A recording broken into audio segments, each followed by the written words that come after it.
He wondered whether he should enter one of these cold and hollow halls in order to escape the sun that was burning down on him mercilessly. But for some reason, he could not take his eyes off the imposing white tower before him.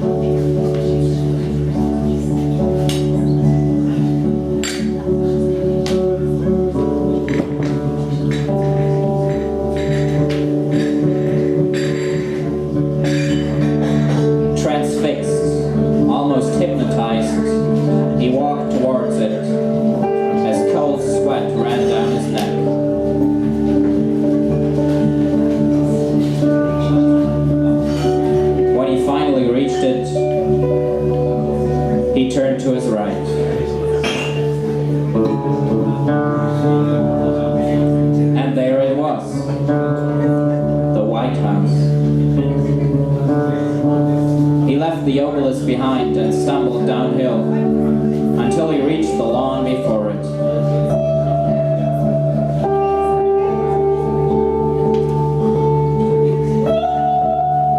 His head was spinning from the heat, and in exhaustion he collapsed and stretched out in the grass.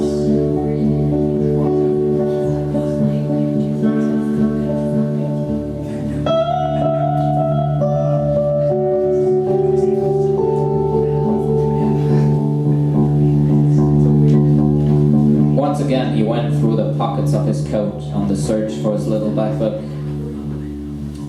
He found it, but he also noticed something else. Between the fabrics of the jacket, his fingers grasped something small and hard. When he noticed a hole in the pocket that held the book, he stuck 2 fingers through it.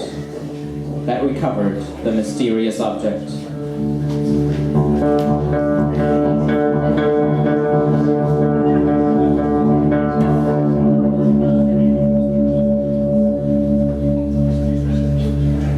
It was the golden shell of a bullet he had fired at his shooting range back in Pennsylvania.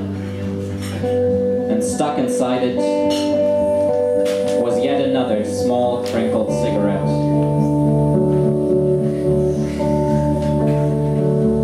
When he realized how exposed he was, he decided to circle the White House in order to find shelter behind a tree again.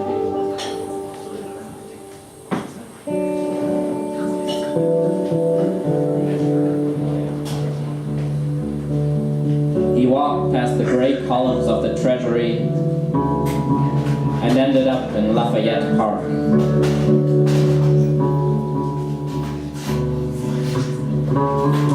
The place was full of cameras and police officers, but nevertheless he sat down in the shadow of a tree some politician had planted here decades ago.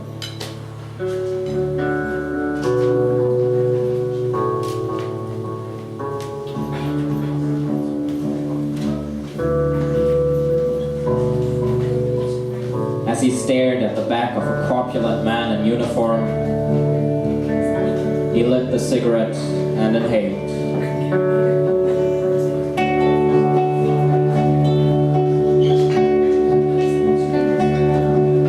Then, he let his gaze glide to the columns of the mansion behind him and wrote,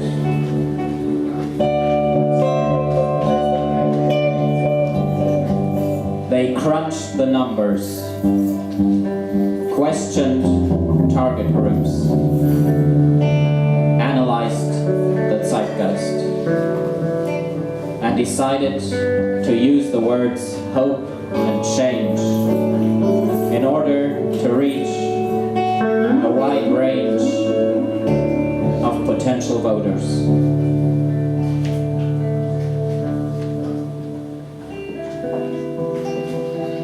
A candidate was presented to the frustrated masses that chanted, "Yes, we can," repeating the words that the man on the podium read from glass screens behind them.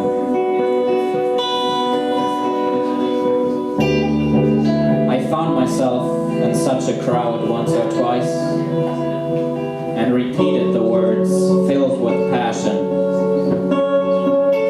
though I wondered sometimes whether it was just a new fashion for the people around me.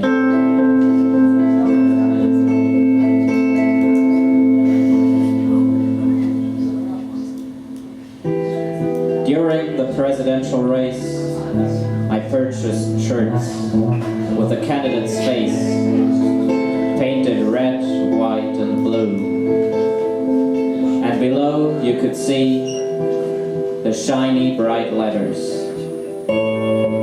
H-O-P-E,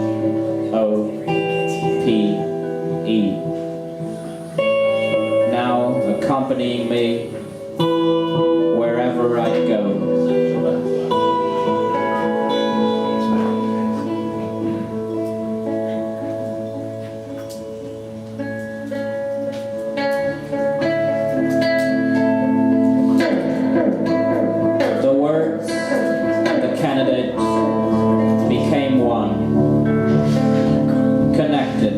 Voter's mind.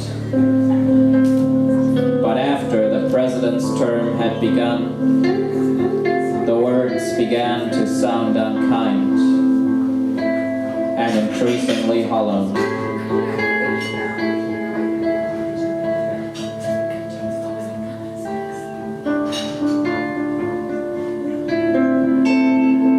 The colors of my shirts faded, and I became more and more jaded and sad.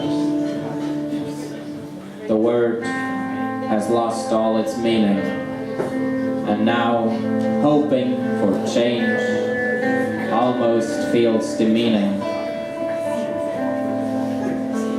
I thought that my voice would somehow matter, but now I'm a cynic. Now I know better. I know it's a waste, and the words hope and change just leave a sour taste.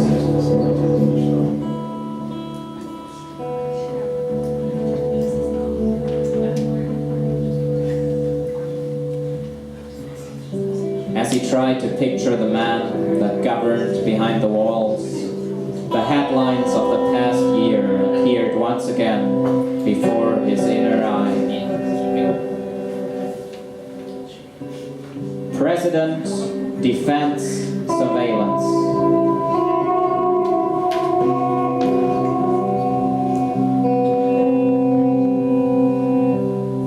But as he wondered in how far the man could be held responsible for the recent revelations, the slurred, raspy voice of William Burroughs echoed in his headphones.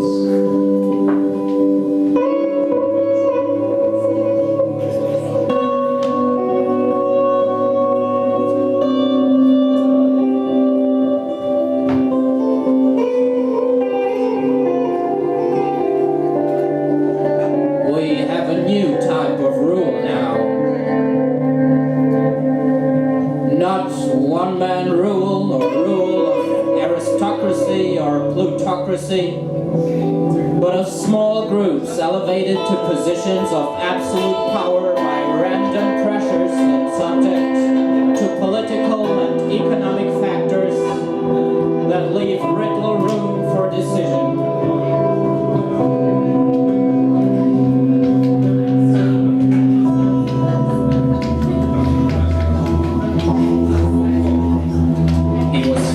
Consoled when Burroughs declared,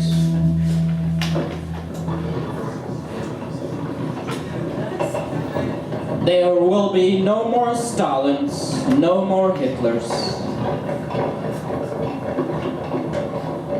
Finally, the old writer prophesied,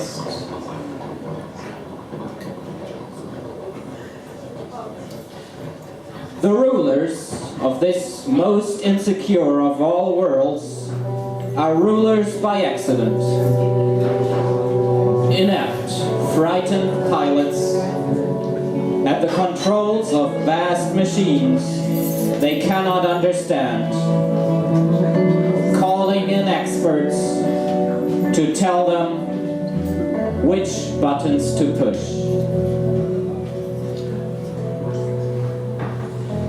Dee was inclined to believe him.